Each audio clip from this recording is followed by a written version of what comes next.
Gracias por seguirnos en nuestro canal.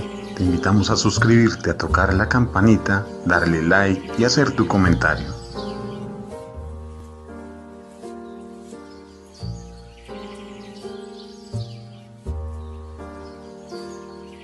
El Señor esté con vosotros.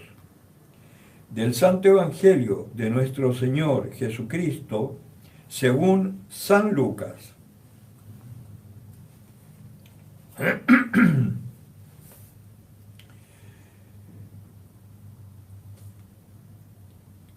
Estaba un sábado el Señor enseñando en una sinagoga y había una mujer a la que un espíritu tenía enferma hacía 18 años. Estaba encorvada y no podía en modo alguno enderezarse. Al verla, Jesús la llamó y le dijo: Mujer, queda libre de tu enfermedad. Y le impuso las manos, y al instante se enderezó y glorificaba a Dios. Pero el jefe de la sinagoga, indignado de que Jesús hubiese hecho una curación en sábado, decía a la gente: hay 6 días en que se puede trabajar. Venid pues esos días a curaros, y no en día de sábado. Replicóle el Señor: hipócritas, ¿no desatáis del pesebre todos vosotros en sábado a vuestro buey o vuestro asno para llevarlos a abrevar?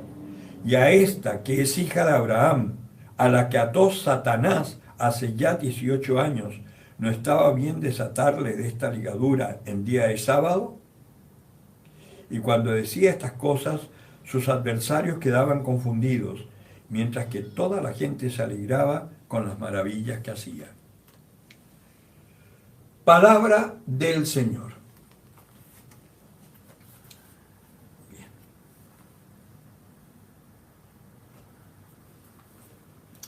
Hoy la palabra nos llama seriamente a conversión y nos conmina a vivir conforme a la voluntad de Dios. Acá en Chile ya hemos visto, ayer recién vimos, en este plebiscito que hubo, ganó la propuesta de cambiar absolutamente la Constitución con una asamblea constituyente al estilo de Venezuela.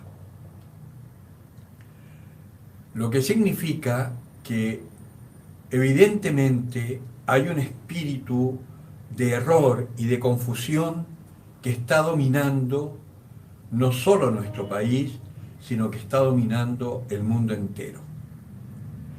Y ese espíritu es un espíritu porque nosotros mismos nos hemos dejado llevar por ese espíritu beligerante. Por eso San Pablo, en la lectura de hoy, nos habla de algo que tenemos que tener en cuenta y tenemos que ponernos en el lugar correcto, no engañarnos, porque precisamente porque nos autoengañamos es que a veces no nos damos cuenta que estamos viviendo contra la voluntad de Dios. Entonces, lo primero que, entre paréntesis, yo leí un versículo antes de lo que está propuesto por la Iglesia, para que entendamos un poco mejor la lectura. Entonces dice: no contristéis o no entristezcáis al Espíritu Santo de Dios, con el que fuisteis sellados para el día de la redención. Toda acritud, ira, cólera, gritos, maledicencia y cualquier clase de maldad desaparezca de entre vosotros. Si San Pablo lo está diciendo, es porque está en nosotros. En el caso mío, a mí me da en los cachitos de inmediato, porque yo soy tremendamente sanguíneo y cuando hay alguien que, por ejemplo, me tira el auto encima o se cruza por delante o no respeta una señal, yo me enfurezco. Y a mí lo único que me ayuda es que al reconocer mi pecado, si he cometido una falta, puedo pedir perdón y siento que el Señor me perdona. Pero el problema está en que a veces nos cuesta reconocer todas estas cosas, que somos iracundos, que somos egoístas. Ahora, lo que sigue más abajo es peor todavía, ¿no? La fornicación esté fuera de vosotros. Nuestros hijos, lamentablemente, fornican abiertamente. Muchas veces ni siquiera lo saben los padres, solamente se enteran cuando la niña está en embarazo y quiere hacerse un aborto. No sería necesario leyes de aborto si viviéramos como cristianos, conservándonos, cuidándonos en nuestra sexualidad para el momento de santificarla con el sacramento del matrimonio. Porque nuestra sexualidad no está hecha para el gozo. Nuestra sexualidad tiene el toque del gozo porque es una sexualidad que está llamada a la santidad de la vida, a la procreación. No se puede separar la unidad del hombre y la mujer de la procreación. Pues bien, fíjense que dice que los fornicarios no tendrán en herencia el reino de los cielos. Vale decir, es algo tremendamente grave y tenemos que entonces enseñar, educar a nuestros hijos partiendo por nosotros mismos, ¿no? Tenemos que empezar a tomar conciencia. El triunfo del mal en el mundo es fundamentalmente porque nosotros que tenemos todas las gracias de Dios para poder manifestar el bien a todos los hombres y hacerlo de tal manera atractivo que todos quieran vivir de esa misma manera, nosotros no lo hacemos. Más bien estamos contaminados con ese espíritu. Por eso esta palabra de San Pablo es un llamado muy serio a la conversión. Los tiempos que se vienen en el mundo entero son tiempos muy duros. Lo que pasó ayer en Chile, es lo que pasó hace unos días atrás en Bolivia, lo que pasó en Venezuela hace unos años, lo que va a pasar en Brasil, lo que está pasando en Perú, en Ecuador y en todas partes, no solo de América. Está pasando en Estados Unidos, está pasando en Europa. O sea, viene un tiempo en donde va a triunfar el mal. Va a triunfar el mal. Pero el Salmo, que es el Salmo primero, viene en ayuda nuestra de consuelo, porque esto no es que Dios nos esté retando, Dios nos está advirtiendo de lo que tenemos que dejar de hacer o que no tenemos que hacer para que podamos ser felices. Por eso el Salmo dice, dichoso el hombre que no sigue el consejo de los impíos, ni en la senda de los pecadores se detiene, ni se sienta en el banco de los burlones o en la reunión de los cínicos, dice la Biblia de Jerusalén, sino que se complace en el gozo y la ley del Señor. Ese es el que será feliz. Por eso es que nosotros tenemos que primero experimentar eso, porque si no, ¿cómo le vas a hablar tú con certeza de esto que el Señor te está diciendo si tú no lo has experimentado primero? Nosotros no podemos ser cristianos de salón, cristianos de cursitos bíblicos. Nosotros tenemos que ser teólogos, conocedores por experiencia de Dios, no intelectualmente, sino que cordialmente. Que hayamos experimentado en nuestras entrañas el amor de Dios, su perdón, su misericordia y su poder. Eso es lo que le da la dignidad al hombre. No si tiene un auto, una casa o un yate en la playa. La única verdadera dignidad para el hombre es saber que Dios le ama, sentirse amado por Dios, cualquiera sea la circunstancia de vida que tenga. Yo recuerdo que cuando yo vivía en Recoleta, antes que Recoleta subiera un poquito de pelo, cuando era todavía, yo vivía ahí con unas tomas de Pudahuel, y era muy precario todo con tierra, y todo en la época de Pinochet se pavimentaron las calles y se puso alumbrado, se hizo alcantarillado, pero antes eso era un peladero, ¿no? Pues bien, Había una señora que a mí me impresionaba. Ella tenía 4 o 5 gallinitas y por ahí vendía huevos de vez en cuando y yo le iba a comprar. Y resulta que cuando hablaba con ella era una mujer feliz y vivía en una callampa.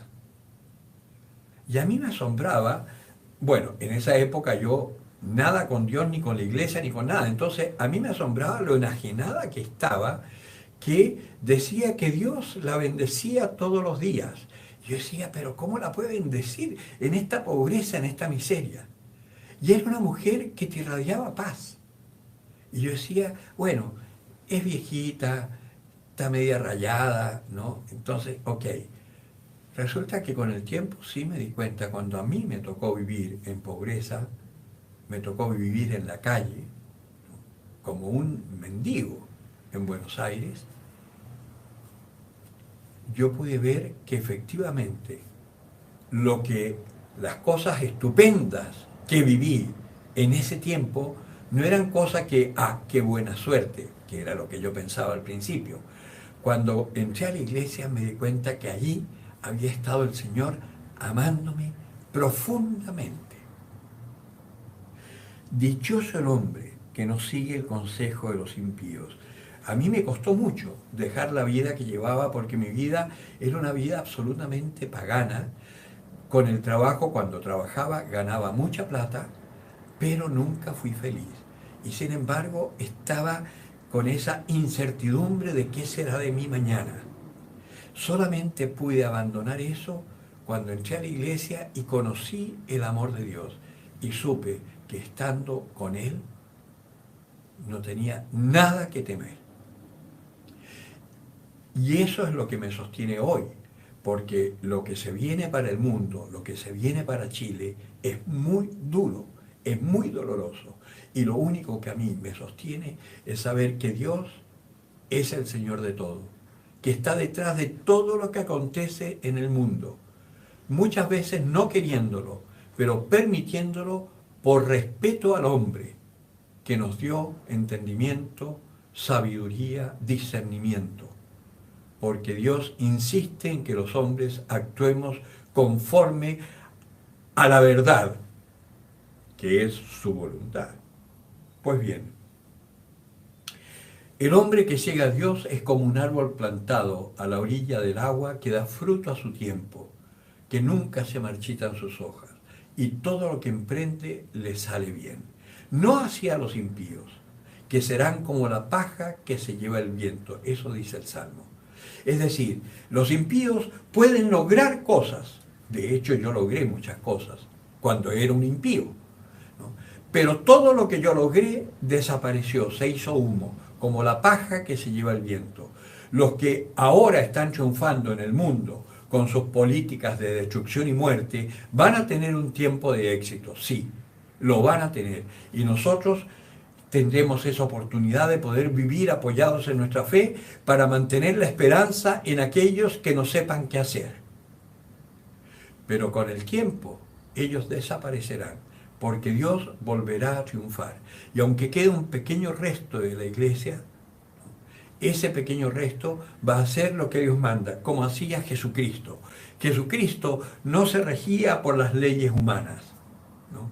Y por eso cuando cura a esta mujer encorvada, que estaba atada por el demonio, ¿no? Con su cuerpo deformado, y la endereza y la sana, la libera, los fariseos que estaban aferrados a la ley, no se escandalizan, y Jesucristo los llama de hipócritas, porque ellos hacían cosas en sábado, porque según ellos tenían dispensa, ¿no?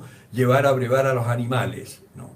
Claro, lógico, una cosa humanitaria, ¿no? Si tú tienes un animal que te da trabajo, que te ayuda en tu trabajo, es humanitario llevarlo a brevar, llevarlo al pienso y toda la cosa, ¿no? Y el sábado no lo vas a dejar ayunar porque tú estás cumpliendo con un precepto. Pero con cuánta mayor razón entonces no iba a curar Jesucristo a una persona, no a un animal, a una persona que estaba atada por el demonio. Jesucristo se salta a la ley del hombre para vivir conforme a la ley y a la voluntad de su Padre. Por eso también nosotros tenemos que aprender a conocer esa ley, para vivir conforme a esa ley, aunque vayamos contra el mundo, sin oponernos, pero haciendo lo que Dios nos manda. Eso nos acarreará persecución, nos acarreará odios, nos acarreará incluso en algún momento la muerte. Pero bendito aquel que muere por el nombre del Señor. El Señor lo dice, quien dé su vida por mí y por el Evangelio, encontrará la vida. Por lo tanto, no tenemos nada que perder y mucho que ganar. Y además podemos ser causa de salvación para cientos de hermanos que nos vean y que por nuestras actitudes también aprendan a apoyarse en Dios y encuentren la vida. Por eso, ánimo. Lo que se viene aquí y en muchos países, en Colombia también, aunque por ahora tienen un presidente que busca a Dios con todo el corazón, pero de todas maneras tiene una oposición tan fuerte, tan grande, ¿no?, que le cuesta gobernar, que es lo mismo que pasará en Chile si llega a salir algún candidato de que sea más cercano a Dios que lo que tenemos ahora. No va a poder gobernar, porque las fuerzas del mal hoy son las que tienen el poder. Estamos en los tiempos del falso profeta. Vendrán tiempos peores. Ya hemos visto cómo nos están cambiando el agua, cómo están tomando lo malo por bueno, ¿no?, lo bueno por malo, ¿no?, y así poquito a poco nos van a cambiar la educación, nos van a cambiar todo. Pero nosotros mantengámonos firmes en la fe de nuestro Dios y no tengamos miedo. Bien, el que tenga oídos para oír, que oiga.